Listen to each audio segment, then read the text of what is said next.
but well worth a try if you're in the market for a Bluetooth over ear in the audiophile bracket at this point. Happy listening from our sponsor SVS, acclaimed for punching well above their class. Experience thrilling and immersive sound from SVS speakers, subwoofers, and cables. Join the sound revolution today. Visit svsound.com. Now on with the show. Got a brand new headphone that just came out, and interestingly, as soon as we published our best headphones of 2022, we get an email that Bowers & Wilkins has the new PX8 model, and we hadn't tested it, so yeah, we had really hoped that we would get this one in prior to doing that. Unfortunately, they had some shipment problems and things and ended up just behind it. Having said that, I think it's safe to say that they would have made the list. They're certainly on the higher end.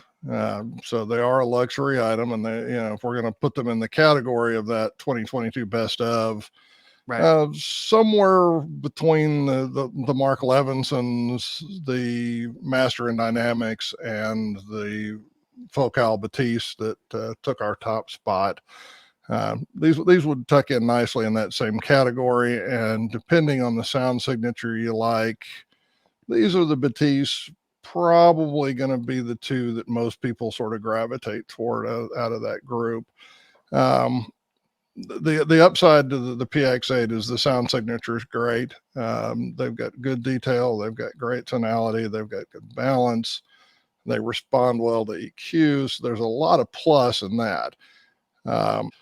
If there is a downside, it's that they really don't differentiate themselves all that dramatically from the PX7 S2 that we reviewed fairly recently in the looks department, particularly the black colorway. The PX7 S2 had a blue colorway that's not available in the PX8 that would stand out.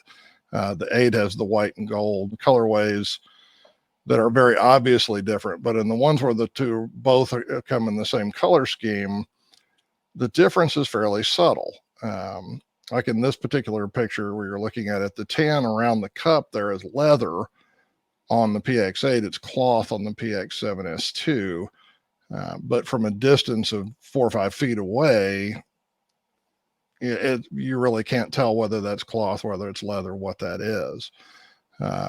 So it's one of those where it would be easy to make the mistake of looking at one and thinking it was the other from any distance. And for those where they're spending $700 on something that is a luxury and kind of a boutique status item, that may be a detractor on these. Right.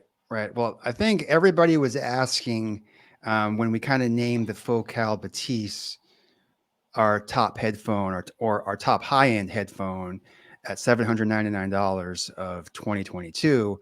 How do they compare? I think the PX8 has a little more low end to it. If you're looking at sound signature wise, the PX8, little more rumble to that bottom end. Maybe a touch less detailed, but they're awfully close. I hate to say that, but in that realm, I think the top end is a little more open on the Bathys, which may make it seem a little more detailed. So I think you get a little more low to the Bowers, a little more top to the Focal, perhaps. Both have good detail. Both are a little different in how the house sound, though. Bowers & Wilkins has always had that angled driver that sort of moved the driver in relationship to the ear, things like that gives them a little bit different sound. Strangely enough, Focal also does in this particular model where there is a little bit of an angle to it rather than being purely a straight on shot. But they do have a little bit difference in house sound. So it may come down to, there's a savings of $100 going the PX8 versus there's a little bit different sound signature on the Bathys. For me, with being a glasses wearer, the comfort on the Bathys is a little bit better because, as you can see in the photos here, unfortunately, that aluminum arm fits right where your glasses do. So that sometimes gets to be a little bit of an issue for glasses wearers. But like I said, still, easily one of my top 2 picks of the things I've gotten to try this year in the way of wireless. And I think there are going to be a lot of people out there that will probably like the fact that it's got a little more low end grunt to it. And ANC or I shouldn't say ANC, noise cancellation in the overall is a little bit better. And I think these have a little bit better passive isolation. So the combination of that with ANC that's probably about equal between the 2 models means if you're really trying to get rid of as much noise as possible, this is going to be the better choice between it and the Bathys.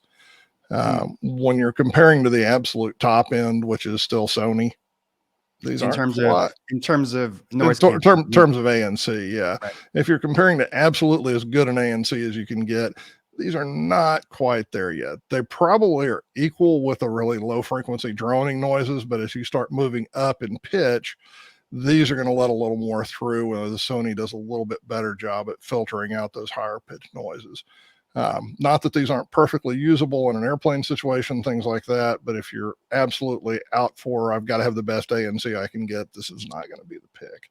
Right. Of the high-end models that we rated, it's probably the best of the bunch. A little better than Bathys, a little better than the Levinson, and I think it's purely because of that passive isolation.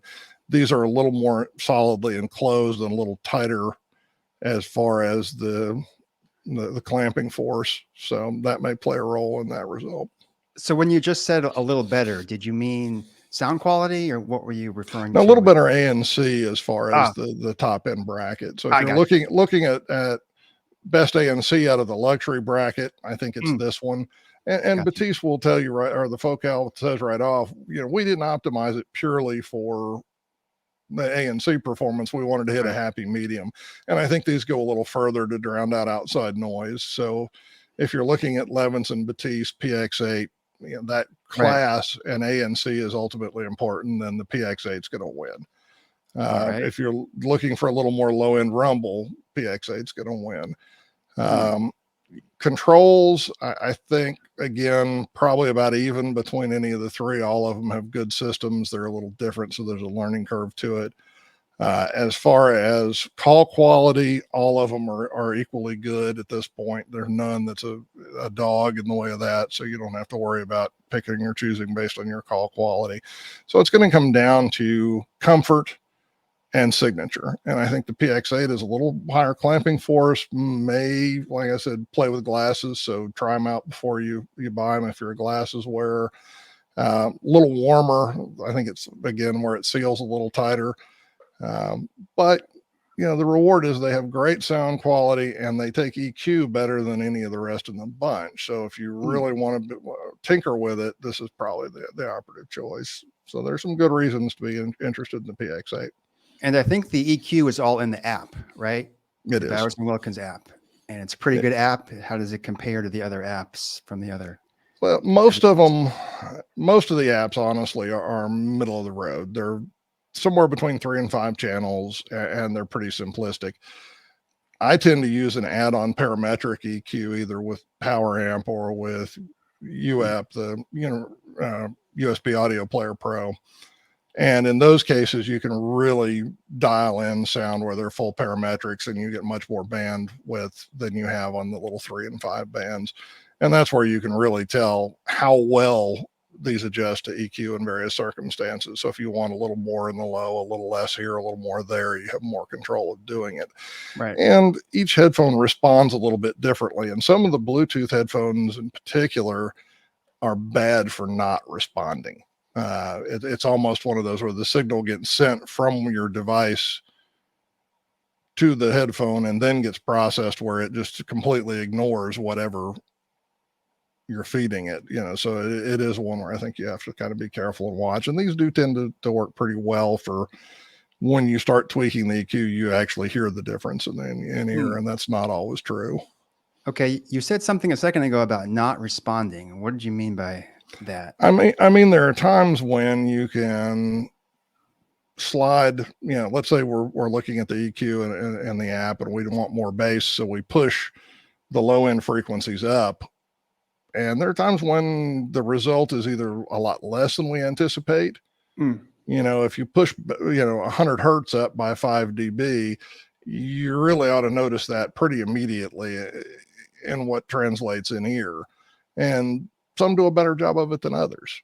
Some of them, there's a limit to how much of any given frequency a driver can produce. And if it's already at that limit, sliding that any further just results in distortion rather than in additional volume. So some headphones react better to EQ than others. They're not all created equal. Okay. And I think you were saying that the PX8 handles EQ better. And it does. Does it handle it even better than the PX7 S2? The lower model, or how would you compare those two? The big difference in PX7, S2, and PX8 is in the refinement of it. They're a similar house signature, but the 8 is a little more detailed. They're, again, a similar bass signature to it, but there's a little more texture to the 8. It's subtle things like that. And honestly, it's one of those where I think if you have the PX7 S2 and you pick up a PX8, it's not likely to blow you away the first time you listen to it. You're going to have to kind of sit there and listen for a while to realize the little nuances and the things that it does well that maybe the PX7 S2 wasn't as good at. And I think that's really where you hear it. The driver's a little faster on the 8, a little more detail, a little more cleanliness.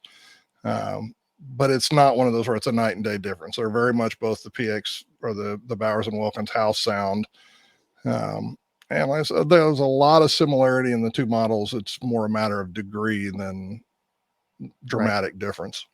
Right. I was just looking at the controls here. That's why I had that screen up. In terms of usability and clicking those buttons, how does that feel? They actually work pretty well. It takes a little getting used to, and most people are going to forego most of the buttons on here for the app anyway. And that most of the time you're not reaching back to the back side of your head to fiddle with the buttons and that sort of thing. The power button I do like in that it a combination on, off, Bluetooth pairing, and it's a very positive click in the downward position to turn it off. The go into pairing, honestly, is you push it up, but it's a momentary where when you let it go, it's going to move back to that middle position. Right. But the off is a very solid, and it's not likely to get bumped in transit and turn it on, some things like that. So it's a good design. All right. And we didn't talk about this beforehand, but I'm going to bring it up now. Do we bump the Bathys from the top spot in our high-end category, or how do they fit in terms of our best wireless noise canceling headphones of 2022? Tough call. For me, I still slightly prefer the Bathys, both for signature and for the fact that it's more comfortable with glasses. Both of those are a personal, decision. Right. From a pure technicality standpoint, I think they probably stand on an even footing, and we probably award them as leaders in that bracket. If anything, the PX8 may gain a slight advantage in that it's $100 cheaper. Right. We do have to keep that in mind. But ultimately, I think if you're going to spend $700-800 on a headphone, you need to audition it first. Both of these are great, and it's going to come down to what you like best. And for me, like I said, I tend to lean a little bit more toward Bathys. I can say, right. Categorically, however, though, that I'm alone in that I know Lynn prefers the 8. So that's, if you ask 5 people, you're going to get 5 different answers. Right. There's also a James Bond 007 version that's $100 more expensive with gold trim. With gold trim and supposedly midnight blue. We haven't seen those in person yet, right? We just seen the picture. No, I haven't. Well, and the interesting thing is a very similar colorway to the one that I really liked in the PX7 S2, which was the gold trimmed blue. Right. It's a really stunning colorway. But the unfortunate thing, again, to your point, is that the 007 PX8 that's the additional $100, or is it a standard PS7 S2 in the blue colorway? So that goes back to that sort of identity crisis I was talking about earlier. Right. It's hard to figure out which is which, but still Bowers and Wilkins is a higher end brand. If you do see someone, you may not be able to distinguish by looking, but you probably say they're probably an audiophile if they're wearing. Yeah, they don't make Either anything one. that's particularly cheap. So chances are it's a pretty good headphone or it's a really good headphone. Right. It's just maybe a little bit of difficulty in telling the models apart. No, I think we can wrap it up with the PX8. It's a great headphone. Would have slotted in as a co-champion with the Focal Bathys in our best of 2022 had it come in time to make the article. But well worth a try if you're in the market for a Bluetooth over ear in the audiophile bracket at this point.